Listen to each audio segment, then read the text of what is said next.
Біз комикс әлеміне оралдық. Әдеттегідей DC комикстің кейіпкерлерінің таңдаулары бойынша олар жақсы немесе зұлым деп бөлінеді. Бұл кейіпкерлерден зұлым Deathstroke туралы 6 факты баяндаймыз. Алдағы уақытта осы секілді қаһармандар туралы мәліметті айтатын боламыз. Кейіпкерлер туралы топтамалар осы бейнеден бастап бірнеше бөлімдерге созылады.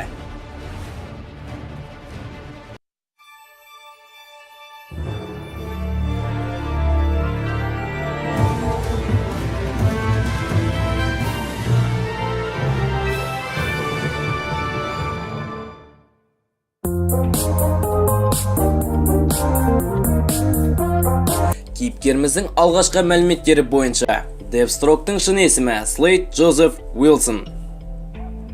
Deathstroke'ты сценарист Марк Вольфмен және суретші Джордж Перес антиқаһарман зұлым ретінде ойлап тапты. Кейіпкерді алғашында 1980 жылы жаңа Жас алыптар комиксінің екінші бөлімінде шықты. Жасаушылар Deathstroke'ты Терминаторға бір қырынан ұқсатты.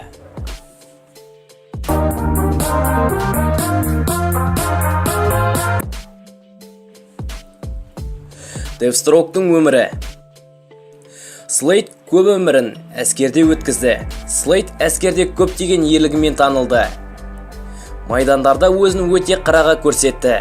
Қарумен шайқасуды алғаш болып осы әскерде бастады. Slade бір сөзбен керемет қызмет ететін сарбаз болды. Бұл кезде Slade жас болатын. Осы кезде Slade керемет күш-қуат беретін тәжірибеге қатысады. Бұл тәжірибе сәтсіз аяқталып, денесі қартайып, оң жақ денесі жарамсыз болып қалды. Осы кезде Slade комаға түсіп өліп кете жаздады. Осыдан соң Slade отбасы әскерден бәрінен айырылды. Әскерден кеткен соң оның бойында әлі де күш-қуат барын біліп, жалдамалы жауынгерлердің жолын таңдады. Одан кейін өзін-өзі өлтірушілер жасағы секілді командаларға қосылып, өмірінің біраз бөлігін соғыс шайқастармен өткізді. Slade қаншер жауыз емес, ол адамдарды жайдан жай өлтіре салмаған. Тек Deathstroke қарсыластарының көзін жойған.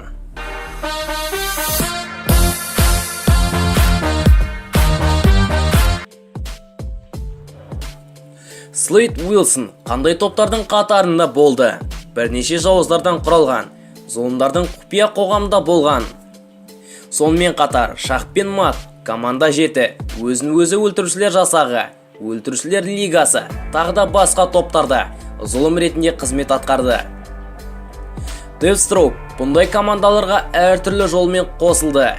Тіпті Deathstroke өз күшімен тоқтата алмайтын қаһармандарды осы командалардың арқасында жеңетініне сенеді.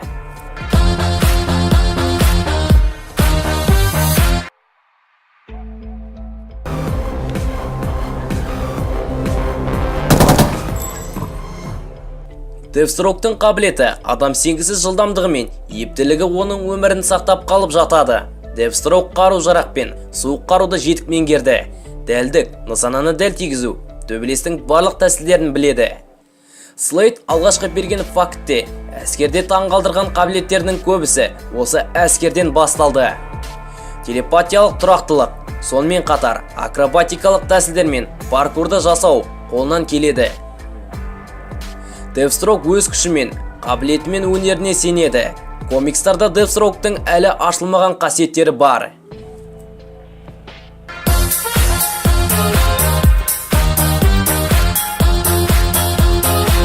Deathstroke жас алыптарды жақтырмайды.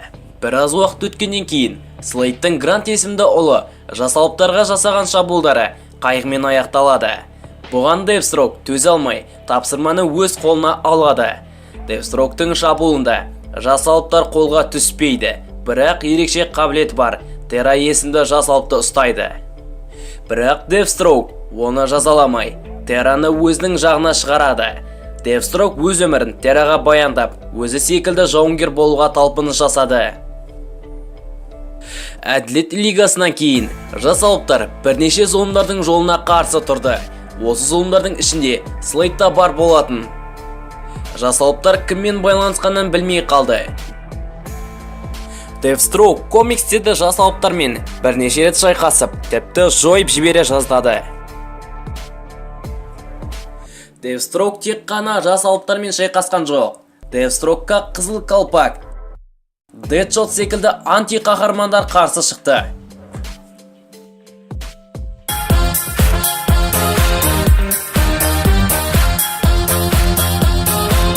Фильм, сериал, анимация, ойын секілді жанрда Deathstroke енгізілді. Ойындарда Deathstroke сапалы графикамен бейнеленген. Mortal Kombat DC-ге қарсы, Әділетсіздік лигасы, Lego Batman, Batman Arkham басталу және Batman Arkham сериясы атты ойынында қарсылас емес, жай ғана әскердің жетекшілігі ретінде көрінді. Ал анимация кезеңінде 2010 жылдан бастап Әділет лигасы бөлімдерінде шыға бастады. Жас алыптар Абайла Бэтмен, Бэтменнің ұлы деген анимацияларда жиі кездесті. Ал сериал бойынша алғашқы болып құпия белгі сериалының 10-шы маусымда Дарксайдқа қарсы қалың күш дайындайды.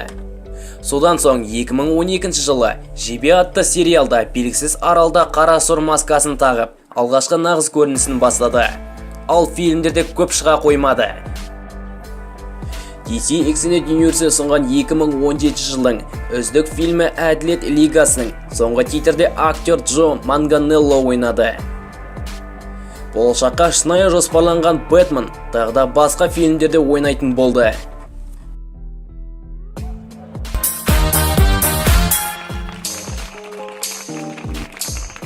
Критика.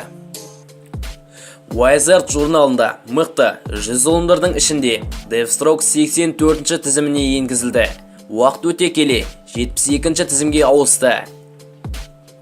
2009 жылы AG нұсқасы бойынша ұлы зұлым кейіпкерлердің қатарында Deathstroke 32-ші орында тұр.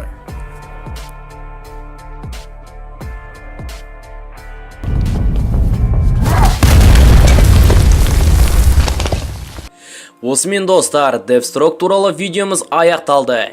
Кейіпкер туралы көп мәлімет алдыңыз деп ойлаймын. Ал видеомыз ұнаса лайкты басып, арнаға тіркел.